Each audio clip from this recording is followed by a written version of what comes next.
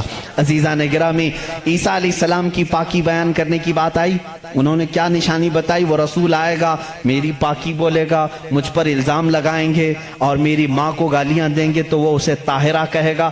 آؤ میں آپ کو حضور صلی اللہ تعالی علیہ وسلم کے زمانے تک پوری ہسٹری بتا دوں، 550 سال کی۔ عیسیٰ علیہ السلام کے ساتھ ہوا کیا؟ جب آپ 33 سال کی عمر کے تھے، یہودی دشمنی پر آ گئے اور ایسی دشمنی کیے کہ آپ کو قتل کرنے کا منصوبہ بنا کر آپ کے گھر کے ارد گرد آ گئے، یروشلم میں، جہاں یہ آج جا کر کے اس کو اپنی کیپٹل سٹی بنا رہے ہیں۔ عیسیٰ علیہ السلام کو وہاں پر انہوں نے گھیر لیا۔ رات کے وقت عیسیٰ علیہ السلام اکیلے تھے اپنے گھر میں، اپنے شاگردوں کو جو جو تعلیم دینی تھی سب دے کر کے بھیج دیا، اور حضرت عیسیٰ علیہ السلام نے کہہ بھی دیا تھا اب میں تم سے ملاقات نہیں کروں گا، کیونکہ انہیں بھی پتا تھا کہ اب کیا ہونے والا ہے۔ رات کے وقت یہودی گھر کے اطراف جمع ہیں، اس کے بعد ایک یہودی کو انہوں نے بھیجا کہ جا اندر دیکھ کر کیا عیسیٰ ہے کہ نہیں ہے۔ وہ اندر گیا، میرے رب کی حکمت دیکھیں، اللہ تعالیٰ نے عیسیٰ علیہ السلام کو اسی وقت آسمانوں پر اٹھا لیا، اور جو اندر آیا تھا اس کو عیسیٰ علیہ السلام کی شکل دی تھی۔ جو ڈھونڈنے آیا تھا عیسیٰ علیہ السلام کی آدھی شکل، چہرے سے لے کر یا پیٹ تک کی شکل اس کو اللہ نے دے دی۔ اب بہت دیر تک وہ باہر نہیں آیا تو باہر جو قتل کے منصوبے سے کھڑے تھے انہوں نے کہا اس کا کیا انتظار کریں، حملہ کرو، حملہ کرو، دھاوا بول دو۔ گھر پر سب گھس گئے، اندر آئے تو جوش میں ہوتے، جیسے آتنکی جوش میں ہوتے ہیں، انہیں پتہ ہی نہیں رہتا کس کو مار رہے ہیں کس کو جلا رہے ہیں۔ یہ اندر آئے، دیکھا پلنگ پر عیسیٰ کی شکل ہے علیہ السلام، اس کو پکڑا اور قید کر کے لائے، اسے مارا اور لا کر کے سولی پر چڑھا دیا اور اس کو پھانسی دے دی۔ کس کو پھانسی دی ہے؟ اب سب کو معلوم ہونا چاہیے، یہ عیسائیوں کو بھی معلوم نہیں تھا، یہودیوں کو بھی معلوم نہیں تھا کس کو پھانسی دی، کیونکہ یہ بتانے کے لیے اب کوئی نبی ہی تو آنا چاہیے ہوا کیا تھا، اندر گھر میں ہوا کیا تھا، کون بتائے گا؟ یہودی جلدی سے پکڑ کر لا کر پھانسی تو دے دیے، لیکن بعد میں ان کو خود کو ٹینشن ہونے لگا کہ ہم نے عیسیٰ کو پھانسی دی تو ہمارا آدمی کہاں گیا؟ جس کو چیکنگ کے لیے بھیجا تھا وہ غائب ہی ہو گیا، وہ کہاں گیا؟ اور اگر یہ ہمارا آدمی ہے، کیونکہ نیچے سے ہمارا ہی دکھ رہا ہے، پیروں تک اللہ نے بدلا نہیں تھا، آدھی شکل اللہ نے عیسیٰ علیہ السلام کی دی تھی، نیچے سے دیکھنے میں تو یہ ہمارا ہی لگ رہا ہے، اور یہ اگر ہمارا ہے تو پھر عیسیٰ کہاں گئے؟ اسی ٹینشن میں معلوم ہے 500 سال گزر گئے، اس ٹینشن میں 500 سال گزر۔ اب بیچارے عیسائیوں کو یہ بھی نہیں معلوم تھا، عیسائیوں کو کون بتائے گا؟ کیونکہ عیسیٰ علیہ السلام کے بعد سے لے کر ہمارے نبی تک بیچ میں کوئی نبی نہیں آئے، کوئی نبی نہیں آئے۔ عیسیٰ علیہ السلام کو آسمانوں پر جب اٹھا لیا گیا تب سے تاریخ شروع ہوئی، جو آج ہم تاریخ میں بیٹھے ہوئے ہیں 2021 میں، یہ 2021 سے پہلے کا واقعہ ہے۔ اب تاریخ وہاں سے شروع ہوئی، ٹھیک 570 سال گزر چکے تھے، عیسیٰ علیہ السلام کو آسمانوں پر اٹھا لیا گیا، جھگڑے چلتے رہے عیسائیوں کے اور یہودیوں کے، یہ ان کو قتل کرتے تھے وہ ان کو قتل کرتے تھے، کئی بار بیت المقدس کو لوٹا گیا، کبھی عیسائی وہاں پر قابض ہوتے تھے کبھی یہودی قابض ہوتے تھے، کیونکہ عیسائیوں کے لیے بھی مقدس تھا یہودیوں کے لیے بھی مقدس تھا، لڑائیاں چلتی رہتی تھی۔ وہ عیسیٰ علیہ السلام کو گالیاں دیتے تھے اور ان کو کہتے تھے کہ وہ فلاں سے پیدا ہوا فلاں سے پیدا ہوا، بی بی مریم کو زنا کی تہمت لگاتے تھے۔ عیسائی صفائی دیتے رہتے تھے، نہیں وہ اللہ کی طرف سے آئے تھے، بعد میں پھر ان کا بھی بگڑ گیا عقیدہ، نہیں اگر یہ بار بار کہہ رہے ہیں کہ عیسیٰ کے باپ نہیں تھے، کیسے ہو گئے، تو عیسائی بولنا شروع کر دیے ان کا باپ تو اللہ ہی تھا، خدا ہی تھا۔ تو یہ ان سے بچنے کے لیے اسی ٹینشن میں 550 سال چلے گئے۔ پھر میرے آقا صلی اللہ تعالیٰ علیہ وسلم تشریف لائے۔ جب مدینہ طیبہ میں آئے تو ان لوگوں کے جھگڑے دیکھے، مدینے میں عیسائی بھی تھے، یہودی بھی تھے، اور حیرت کی بات میں آپ کو بتاؤں، مدینے میں عیسائی بھی تھے، یہودی بھی تھے۔ کیوں تھے یہ لوگ پہلے سے یہاں پر؟ بڑا طویل واقعہ ہے یہ۔ گاؤں بھی نہیں تھا، شہر بھی نہیں تھا، کچھ بھی نہیں تھا، مدینہ کچھ بھی نہیں تھا۔ ایک بار یمن کا بادشاہ وہ حج کے لیے آیا تھا، خانہ کعبہ کا طواف کرنے کے لیے، اس کے ساتھ 700 علماء تھے۔ کتنے؟ 700 علماء تھے۔ وہ جب واپس جا رہا تھا تو وہ علماء جو تورات بھی جانتے تھے، انجیل بھی جانتے تھے، انہوں نے ساری علامتیں میرے نبی کے آنے کی پڑھ لی تھی۔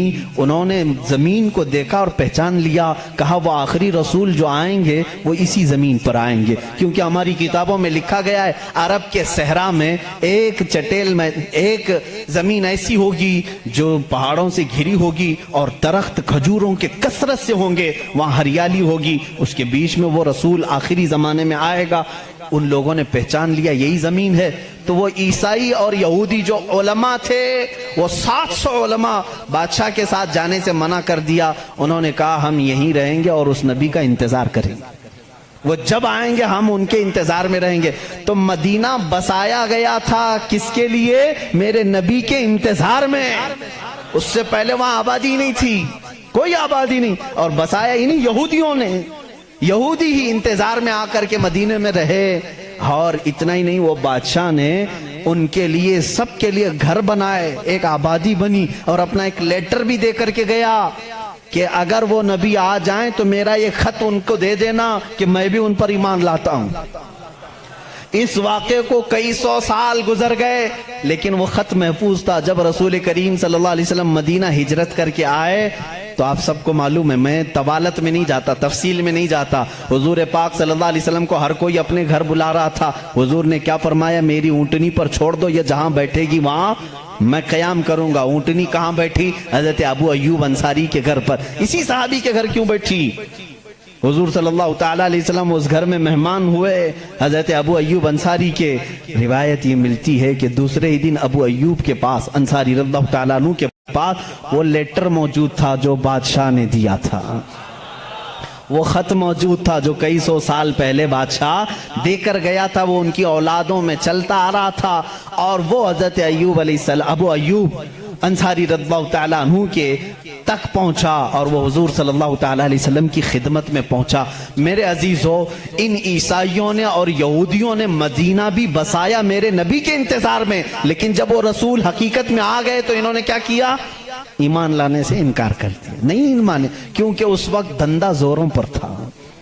لوگوں کو جو بیوقوف بنانے کا دھندا ہے وہ بابا گیری میں بہت زیادہ تھے، عیسائی بھی اور یہودی بھی۔ لوگوں کو پاگل بنانا، ان سے پیسے ایٹھنا، یہ کاموں میں مصروف تھے۔ اگر وہ نبی کی طرف لوگوں کو کہہ دیں یہی آخری رسول ہے، یہاں کیسے چلے گا پھر کام؟ اس لیے وہ انکار کر گئے۔ اب میں آپ کو بتاتا ہوں عیسیٰ علیہ السلام نے جو کہا تھا حواریین سے، وہ رسول آئے گا، میری پاکی بولے گا، اور بی بی مریم کو طاہرہ کہے گا جب لوگ ان پر الزامات لگا رہے ہوں گے۔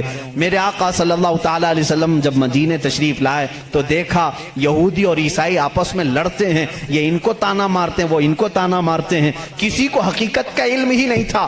آخر ان کو سولی دی گئی یا قتل کیا گیا، کیا ہوا کسی کو نہیں معلوم تھا۔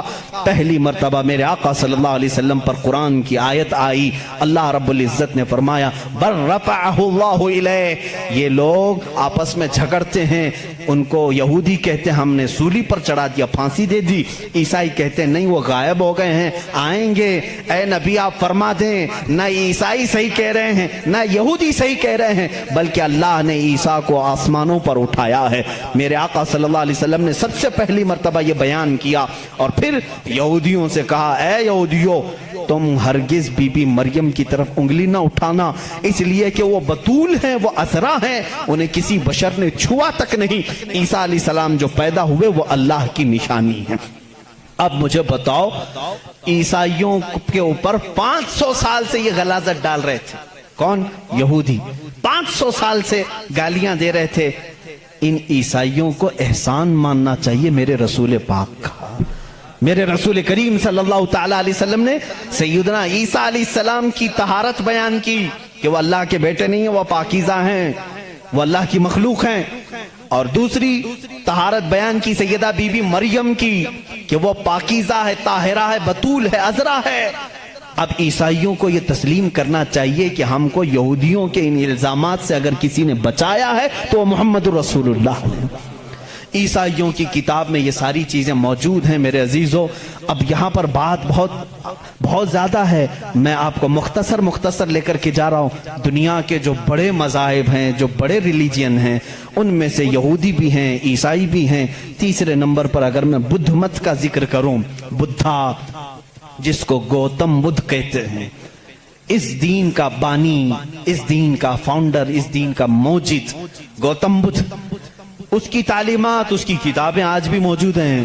کتابیں جو دساتیر کہلاتی ہیں، گوتم بدھ کی کتابوں میں اخلاق زیادہ سکھائے گئے ہیں، تصوف زیادہ سکھائے گئے ہیں، دنیا سے کنارہ کشی زیادہ سکھائی گئی ہے. جیسے آج بھی گوتم بدھ کے ماننے والے یہ کہتے ہیں. عیسائیوں میں جس طرح فرقے ہوئے، اسی طرح بدھ مت میں بھی فرقے ہوئے. اس میں سے جیسے کچھ ننگے رہنے والے، کچھ لوگ کپڑے پہننے والے، کچھ پوری دنیا کو چھوڑنے والے، کچھ دنیا میں سے تھوڑا چکھنے والے، سب طرح کے ہوئے. لیکن گوتم بدھ کی جو تعلیمات تھی وہ دنیا سے کنارہ کشی کے لیے تھی. گوتم بدھ دنیا کا ایک بڑا اس زمانے میں پیروکار جس کے رہے ہوں ایسا شخص تھا. اب اس کی ایک کتاب جو اس کے ایک شاگرد نے لکھی ہے، اس کی تعلیمات کو جمع کیا ہے، جس کو کہتے ہیں چکاوتی سننا، یہ کتاب ہے. اس کتاب میں گوتم بدھ تعلیم دے رہا ہے. کہتا ہے کہ اے میرے چاہنے والوں، اے میرے مریدوں، اے میرے شاگردوں، سنو میں تمہیں ایک بڑی بات بتاتا ہوں. کہا میں ایک ہی بدھا نہیں ہوں، دنیا میں ایک بہت بڑا بدھا آئے گا. بدھا کہتے ہیں پاکیزہ اور مقدس آدمی کو. مقدس آدمی کو بدھا اس زبان میں کہا جاتا ہے. ایک اور بڑا بدھا آئے گا اور وہ تبلیغ کرے گا. اس کی تبلیغ شروع میں بھی عروج پر ہوگی اور جب پھیلے گی تو ہزاروں کی تعداد میں ہوگی. اس نے کہا جس طرح میرے شاگرد سینکڑوں میں ہیں، اس کے شاگرد لاکھوں میں ہوں گے. بدھا نے کہا گوتم بدھ عیسیٰ علیہ السلام سے بھی 700 سال پہلے کا ہے. 700 سال پہلے عیسیٰ علیہ السلام سے. میں تو عیسیٰ علیہ السلام کا ذکر کر چکا بھی. گوتم بدھ کی تعلیمات میں یہ ہے. کتاب آج بھی ہے چکاوتی سننا جس کا میں ذکر کر رہا ہوں، جس میں ایک لفظ اس نے کہا کہ ایک شخص آئے گا جو لوگوں کے دلوں کو بدل دے گا، لوگوں کو برے اخلاق سے نکالے گا، وہ شراب کو منع کرے گا اور وہ لوگوں کی جانوں کو بچائے گا، وہ عورتوں کی عزت کرے گا اور وہ نہایت ہی حسین و جمیل ہوگا. یہ سب الفاظ موجود ہیں. اس کے شاگردوں نے پوچھا اب وہ آئے گا تو ہم اس کو کیسے پہچانیں؟ اس نے بھی ایک لفظ کہا. اس نے کہا وہ مائتریہ ہوگا. یہ وہی الفاظ میں بیان کر رہا ہوں، تھوڑے خشک ہیں، اس کو سمجھ لیں آپ، اس لیے کہ میری تقریر وہ لوگ بھی سنیں گے تو وہ چیک کریں گے. مائتریہ ہوگا. گوتم بدھ کہتا ہے وہ آئے گا، وہ اس کو مائتریہ کہیں گے. مائتریہ کہیں گے. مائتریہ کا اب لفظ کا ترجمہ نکالنا پڑے گا کہ کیا ہے یہ حقیقت میں، اس کا معنی کیا ہے. مائتریہ کا جب عربی میں ٹرانسلیٹ کیا گیا تو اس کو کہا گیا رحمت للعالمین. اس نے کہا اس کو کہا جائے گا مائتریہ. مائتری کا مطلب ہوا سارے جہانوں کے لیے جو رحمت ہوگا. مجھے بتاؤ میرے عزیزوں، سارے جہانوں کے لیے رحمت میرے نبی کے علاوہ کون بن کر آیا؟ قرآن کہتا وما ارسلناک الا رحمت للعالمین. اے محبوب ہم نے آپ کو سارے جہانوں کے لیے رحمت بنا کر کے بھیجا ہے. گوتم بدھ نے پھر جو نشانیاں بتائی ہیں وہ حیرت کی ہیں، حیرت کی ہیں. اس کا ایک خادم تھا انندا نام سے. اس خادم کو لے کر کے وہ ہمیشہ چلتا تھا اور اس کی وہ بڑی حفاظت کرتا تھا انندا. اور سری لنکا کی زمین پر یا کسی اور علاقے میں اس نے